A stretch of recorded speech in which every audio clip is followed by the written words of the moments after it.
Middle east में Iran के साथ शुरू हुई जंग अब 7वें दिन में पहुंच चुकी है और ये संघर्ष 28 फरवरी 2026 को उस समय शुरू हुआ जब अमेरिका और इजरायल ने मिलकर ईरान पर बड़े पैमाने पर हवाई हमले किए। इन हमलों में ईरान के supreme leader Ayatollah Ali Khamenei की मौत हो गई। इसके बाद से पूरे क्षेत्र में हालात लगातार बिगड़ते जा रहे हैं। ईरान ने जवाबी कार्रवाई करते हुए खाड़ी देशों में मौजूदा अमेरिकी सैन्य ठिकानों और दूतावासों पर ड्रोन और मिसाइल हमले शुरू कर दिए।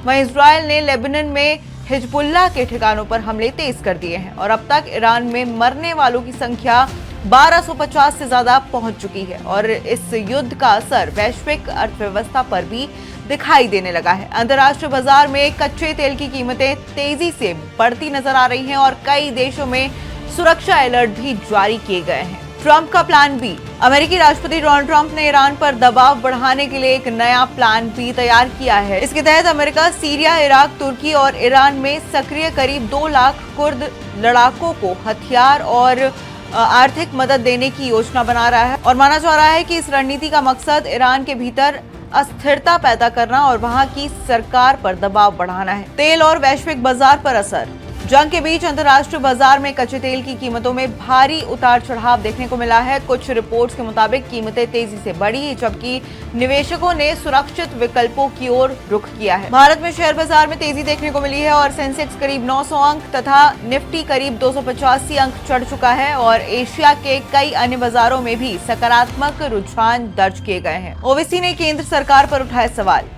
एआईएम प्रमुख और हैदराबाद से सांसद असदुद्दीन ओवैसी ने अमेरिकी नेवी द्वारा ईरानी युद्धपोत को डुबोने के मुद्दे पर केंद्र सरकार की चुप्पी पर सवाल उठाए हैं। उन्होंने सोशल मीडिया प्लेटफॉर्म एक्स पर लिखा है कि भारत के समुद्र क्षेत्र के करीब हुई इस कार्रवाई पर सरकार को दबाव देना चाहिए।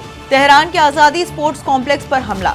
आपको बता दें कि तेहरान के मशहूर आजादी स्पोर्ट्स कॉम्प्लेक्स पर भी बड़ा हमला हुआ है। ईरानी मीडिया के अनुसार अमेरिका इजरायल की एयर स्ट्राइक में 12,000 सीटों वाला इंडोर एरियन पूरी तरह से तबाह हो गया है और ये कॉम्प्लेक्स वॉलीबॉल, बास्केटबॉल और मार्शल आर्ट्स जैसे खेल आयोजित के लिए इस्तेमाल होता था। हमले में आसपास की इमारतें, हॉस्टल और खेल सुविधाएं भी क्षतिग्रस्त हो गए हैं। इंडिगो ने फ्लाइट्स पर दी राहत।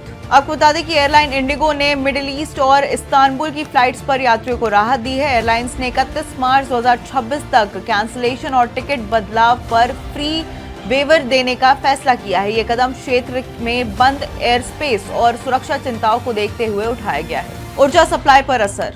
युद्ध के कारण मिडिल ईस्ट की ऊर्जा सप्लाई भी प्रभावित हो रही है। भारत में एलएनजी की कमी की आशंका बढ़ गई है और सरकारी कंपनी GAIL ने संकेत दिए हैं कि उसे गैस सप्लाई में कटौती करनी पड़ सकती है क्योंकि पेट्रोनेट LNG से मिलने वाली गैस सप्लाई अचानक रुक गई है। तेल अवीव पर हमले का दावा।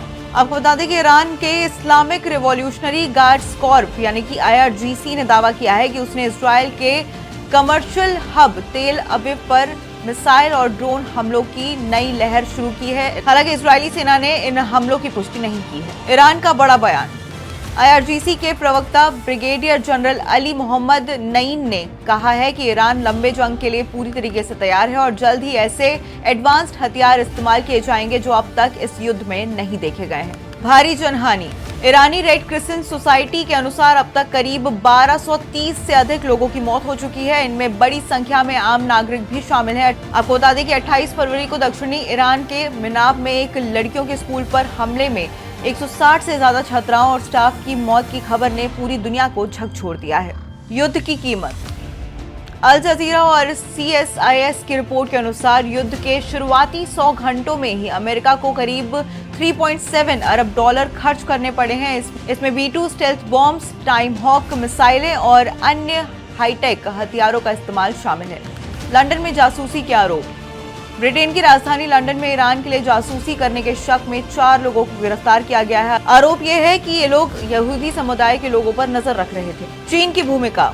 आपको बता दें कि विश्लेषकों का मानना है कि चीन की सीधे इस युद्ध में हस्तक्षेप करने की संभावना कम है। हालांकि चीन ईरान के साथ ऊर्जा और व्यापारिक संबंध बनाए रखना चाहता है, लेकिन उसका मुख्य लक्ष्य मिडिल ईस्ट से तेल की सप्लाई को बाधित होने से बचाना है।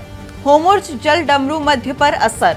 ब्लूमबर्ग की रिपोर्ट के मुताबिक होर्मुज़ जल डबरू मध्य से जहाजों का आवागमन लगभग ठप हो चुका है। ये दुनिया के तेल व्यापार का एक अहम रास्ता है और यहाँ से करीब 20 से 25% वैश्विक तेल सप्लाई गुजरती है।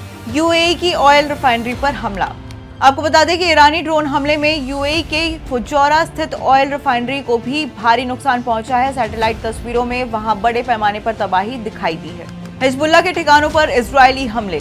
आपको बता दें कि इजरायल एयरफोर्स ने लेबनान के बैरूत स्थित दहिए इलाके में हिजबुल्लाह के ठिकानों पर कई एयर स्ट्राइक करने का दावा किया है। ईरान का एयरबेस तबाह। ताजा रिपोर्ट्स के मुताबिक अमेरिका और इजरायल के हमले में ईरान का हमेदान एयरबेस भी गंभीर रूप से क्षतिग्रस्त हो गया है। रनवे नष्ट होने से ईरान की एयरफोर्सेस को वहां से उड़ान भरना मुश्किल हो गया है। मिसाइल हमले का दावा। ईरान के रिवॉल्यूशनरी गार्ड्स ने दावा किया है कि उन्होंने खैबर और फताह मिसाइलों से इजरायल के कब्जे वाले क्षेत्रों पर हमला किया है।